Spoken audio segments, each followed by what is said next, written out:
In my last video, I had just left my campsite in Grossmore National Park and was heading up the west coast. I had reached Newfoundland by sailing a ferry from Sydney, Nova Scotia to Port aux Basques, and then made a brief visit to the national park before continuing northward. I was now traveling the West Coast Highway 430. But before leaving the park boundary, I made a stop just past Sally's Cove. This is the site where the wreck of the SS Effie can still be seen. During a violent storm on December 11, 1919, the captain ran her aground in an attempt to save the lives of his passengers. All 92 on board were rescued, but the ship is forever part of the shoreline. Remnants of the engine block and boiler are easy to spot.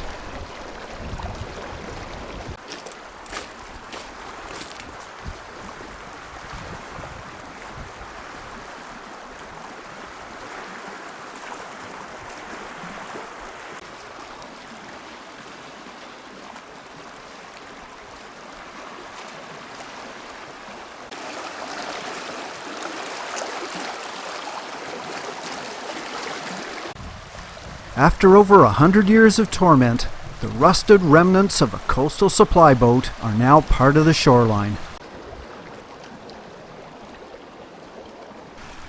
Providing shelter to a few,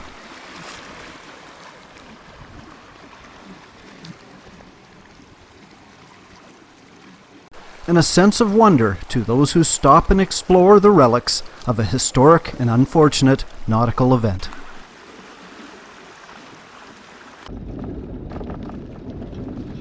After about 2.5 hours of driving, I passed by some more seaworthy vessels at the top of a rocky spit.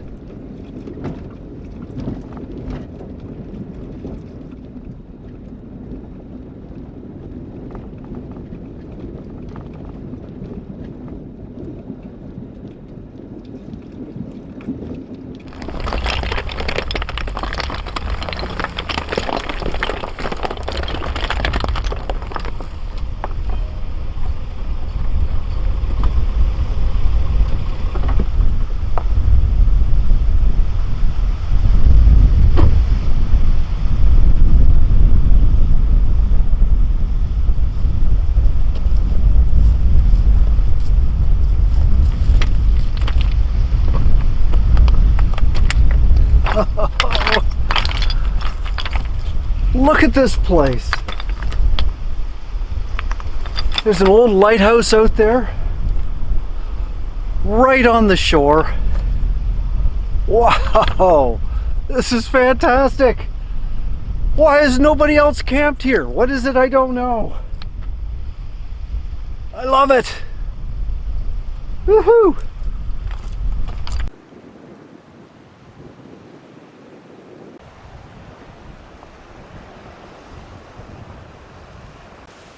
There's no doubt here why they refer to Newfoundland as the Rock.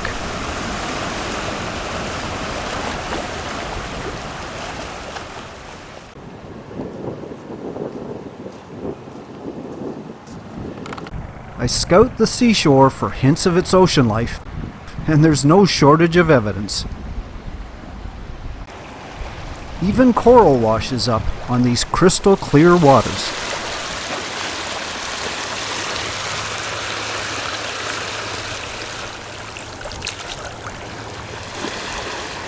Fishing has played a vital role throughout Newfoundland, and from fishing trawlers to passenger boats all passing by, the need for a lighthouse was also essential.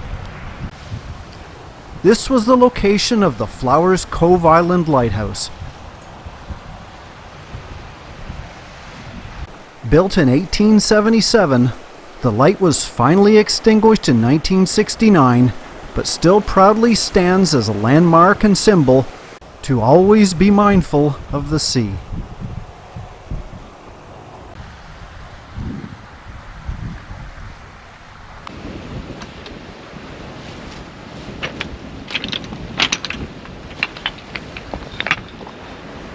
Whoa! I thought this would be a great spot to watch the sunset, but it's cold up here. There's a cold, cold wind coming in from the sea. It's not summer anymore. Doesn't feel like it.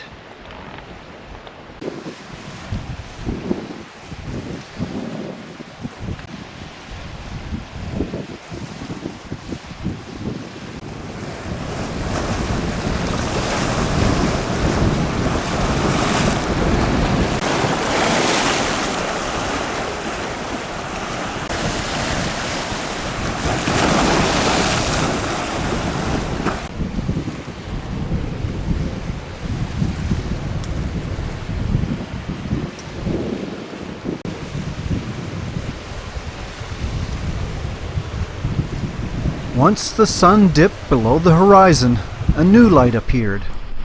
The modern, automated Nameless Point Lighthouse. Not as elegant as the Flowers Cove one, but just as effective.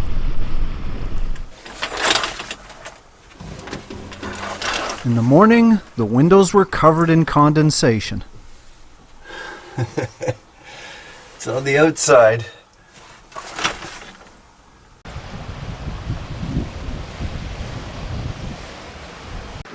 A thick fog tried to hide the dawn, but it eventually lost the fight.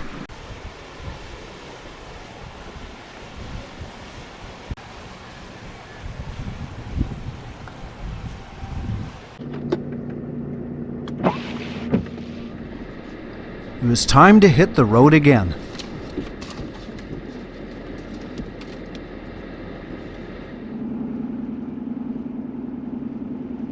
One thing I didn't mention is that Highway 430 is also known as the Viking Trail, a scenic route that goes close to the northeast tip of the island.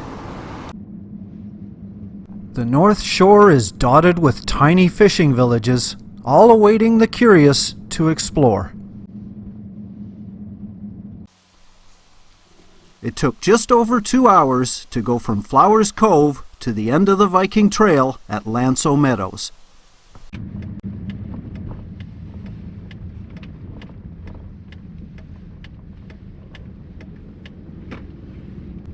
This is a National Historic Site as well as a UNESCO World Heritage Site.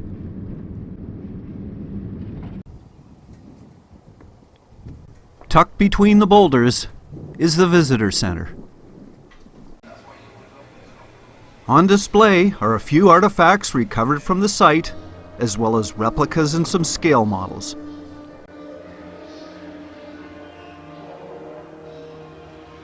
But my immediate interest was just beyond the window, where the remains of a Norse settlement occupied over 1,000 years ago still exist. So I set off down a well-groomed path to the site.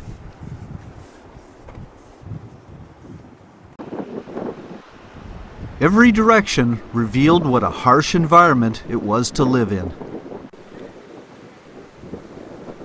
Within a few minutes, I came to a grassy clearing with a few mounds. As the sign revealed, these were the dwellings of a long-abandoned settlement.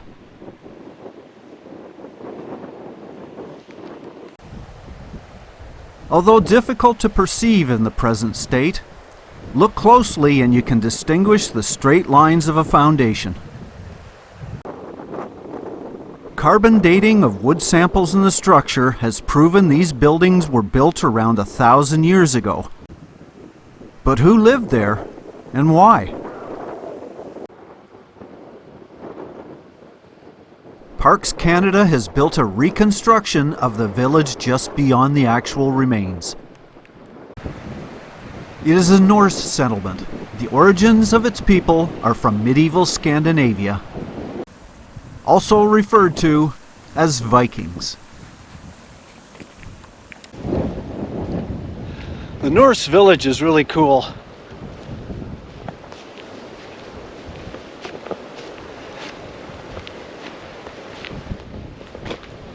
My first stop was to the forge or blacksmith shop.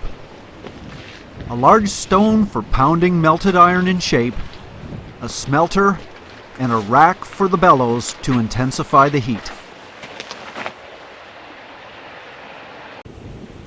This longhouse gives a good idea of the architecture.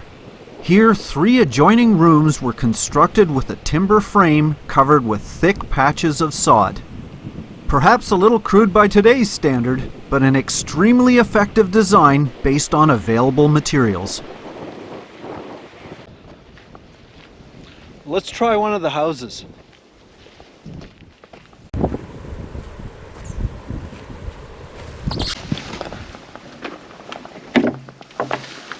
Ooh.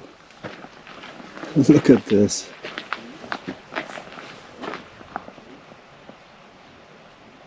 Wow.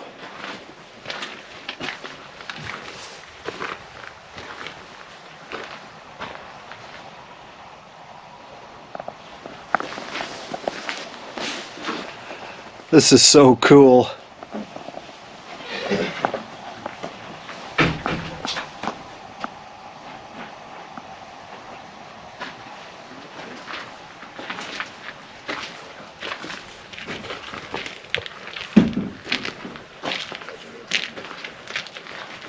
Hello. Hello.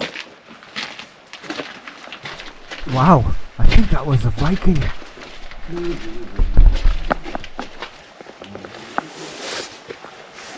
Hello. Oh, it's so nice and warm up here. This is beautiful. Yes. So your walls are 6 feet thick. 6 feet? So Wow. 2 feet of peat, 2 feet of sand and gravel, 2 feet of peat. Wow. Just that little fire. But I mean, your insulation values triples compared to modern day homes now because of the thickness of your walls, right? Still wouldn't want to spend a winter here, but it would be better than spending a winter at sea, that's for sure. With all the necessary tools, weapons, and furnishings, the Norse were able to survive harsh winters here, as well as gather precious resources like furs and lumber, which were in short supply in Greenland and to the east.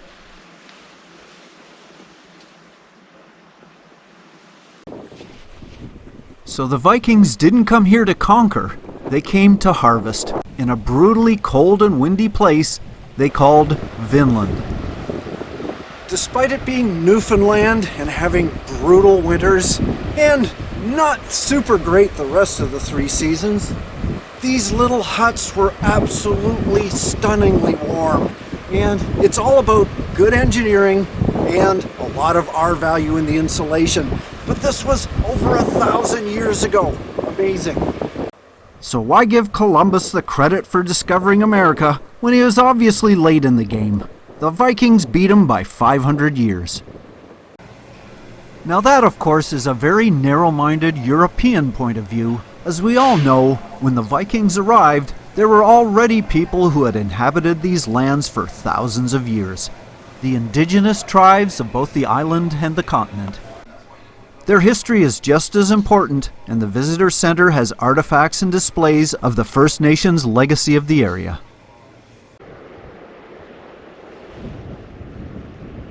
Behind me is a sculpture called The Meeting of Two Worlds, and it's to celebrate the meeting of the Vikings and the indigenous people that already lived here. Although the two cultures were likely in awe of each other at the first contact, it is inevitable that friction eventually took over, causing the Norse to sail back to the homelands a few years later. But cultural history is not the only attraction to Lanso Meadows. It also has many natural attractions.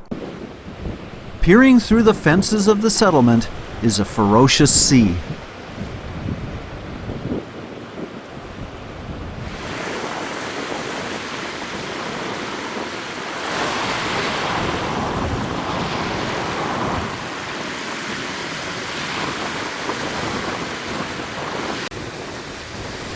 Although rocky and unforgiving, the shoreline shows that life is plentiful in the distant waters.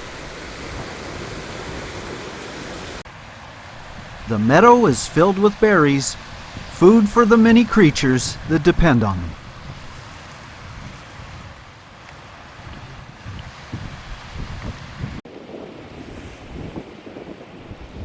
There's a 2.5-kilometer trail that starts off at the shoreline.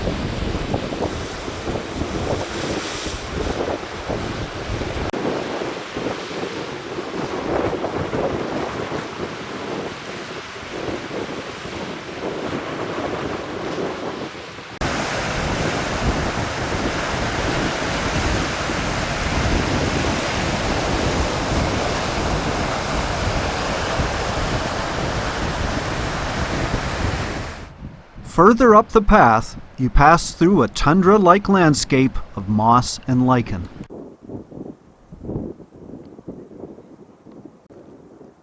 My eyes were drawn to these unique red flowers.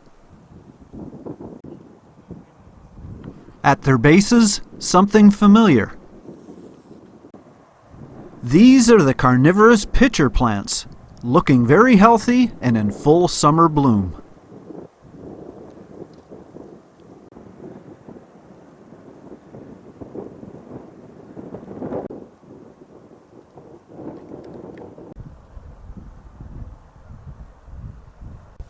Also flaunting their colors, Labrador tea.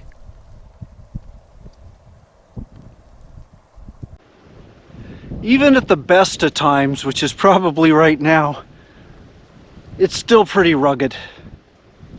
In the wintertime, I think you gotta be tough to be a Newfoundlander. But as a traveler, it's a place that's a must-see on everyone's list. So we'll leave with the Vikings peering over the distant hills.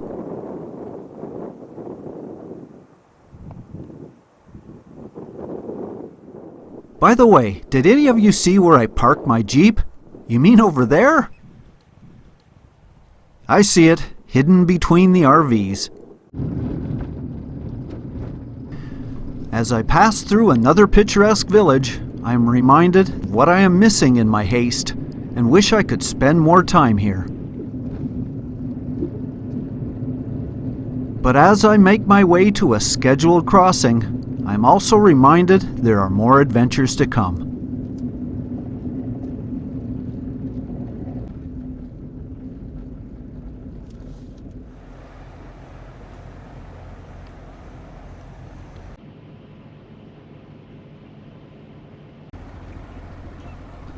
I hope you enjoyed this video, and please follow me on my continuing travels in Canada's eastern shores. And if you'd like to receive a notice for my next video, please hit the subscribe button. Happy trails!